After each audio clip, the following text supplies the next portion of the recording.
Good morning, friends. Today we will talk about Charles Dickens popular novel the Pickwick papers. जैसा कि हम जानते हैं चार्ल्स डिकेंस का जन्म 1812 में हुआ था और उनकी डेथ जो हुई थी 1870 में हुई थी। तो बात करेंगे द पिकविक पेपर्स की। ये पिकविक पेपर जो था मंथली नंबर्स में आई थी अप्रैल 1836 से लगा के नवंबर 1837 तक। ये बहुत ध्यान रखने वाली बात है कि ये जो है मंथली नंबर्स में पब्लिश हुई थी।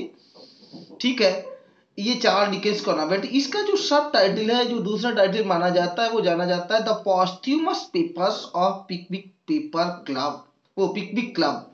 तो इसका दूसरा टाइटल क्या है पिकविक पेपर का? द पिकविक पेपर, जो 1836 में आया था। तो इसका टाइटल है दूसरा the posthumous papers of the Pickwick club. बहुत इंपॉर्टेंट पॉइंट है, ध्यान रखना। अब ये नॉवेल क्या है? This novel is a sequence of adventures. ये क्या है? Through they are looked related. तो ये नॉवेल क्या है? एक सीक्वेंस है घटनाओं का। दो दे आर लुक्ड रिलेटेड, यदि वो जुड़ी मालूम पड़ती है, रिलेटेड मालूम पड़ती है, फिर भी क्या है? ये सीक्वेंस ऑफ एडवेंचर्स है, साहसिक कार्यों का सीक्वेंस है। Though they are loosely related. Samuel Pickwick characters हैं, वो ध्यान रखेंगे कि हम यहाँ पे कुछ कैरेक्टर का भी जिक्र करेंगे। Pickwick, Samuel Pickwick squire as central character. Samuel Pickwick squire एक सेंट्रल कैरेक्टर है। He founder of the Pickwick club. तो ये पूछा जा सकता है कि फाउंडर कौन है पिकविक क्लब का? तो सैमुअल पिकविक स्क्वायर जो क्या है, सैमुअल पिकविक वो सेंट्रल कैरेक्टर है, जो फाउंडर है पिकविक क्लब का। दूसरा आगे देखेंगे, the novel is based on observation and finding during journey of four Pickwickians. तो नॉवेल आधारित है ऑब्जर्वेशन एंड फाइंडिंग, जो चार पिकविक सदस्य हैं। कौन कौन? Samuel Pickwick, mister Nathaniel Pickwick, mister Augustus pick snow snow Snodgrass और मिस्टर टैंसी ट्रेसी टपमैन। इनके द्वारा जो जर्नी होती है, उसके द्वारा जो चीजें ऑब्जर्व की जाती हैं। तो कौन कौन से हैं? सैमुअल पिकविक है, मिस्टर नेथानियल विंकल है, मिस्टर ऑगस्टस स्नोडग्रास हैं और मिस्टर टैंसी टम्पमैन है। Characters are comically drawn. जो कैरेक्टर जो उनको कॉमिकली ड्रॉन किया गया है। Alfred Jingle creates comic villainy. तो अल्फ्रेड जिंगल है, वो कॉमिक विलनी उत्पन्न करता है। ठीक है। He always puts the Pickwickians into trouble. तो जो अल्फ्रेड जिंगल है, वो हमेशा पिकविक लोगों को परेशानी में रखता है थ्रू हिज ट्रिक्स, अपनी चाल से।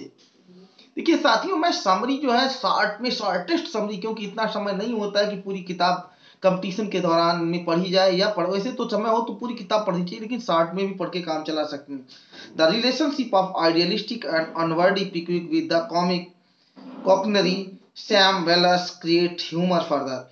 तो जो रिलेशनशिप होता है आइडियलिस्टिक और अनवर्दी पिकवर्ड है, उनकी कॉमिक क्या कह सकते हैं, idealistic and unworthy Pickwick with the comic cockney Samuel के साथ में जो रिलेशनशिप है वो ह्यूमर क्रिएट करती है।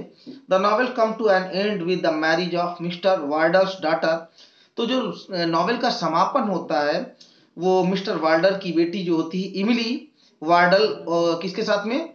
अगस्टस स्नोडग्रास के साथ में। तो ये कभी कभी पूछ दिया जाता है कि मिस्टर वार्डल की जो बेटी है इमिली वार्डल, उसकी शादी किसके साथ में होती है? तो इसका आंसर हो जाएगा अगस्टस स्नोडग्रास के साथ में। It also offers A criticism of electioneering.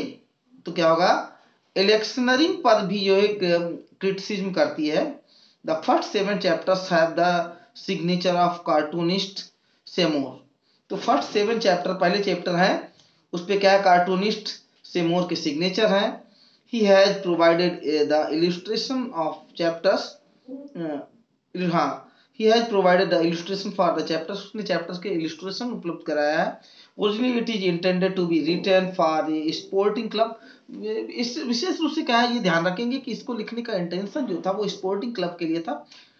Dickens drop the idea of sporting club to general club. बाद में क्या हुआ, जॉर्ज डिकेंस ने जो था ये स्पोर्टिंग क्लब के बजाय छोड़कर कि जनरल क्लब के लिए इसका आइडिया लिखा, या फॉर ट्रेवल, यात्रा करने का। And investigation because he had little knowledge of sport, क्योंकि क्या था, जॉर्ज डिकेंस को स्पोर्ट का बहुत ज्यादा नॉलेज नहीं था, इसलिए उन्होंने ये आइडिया ड्रॉप कर दिया था।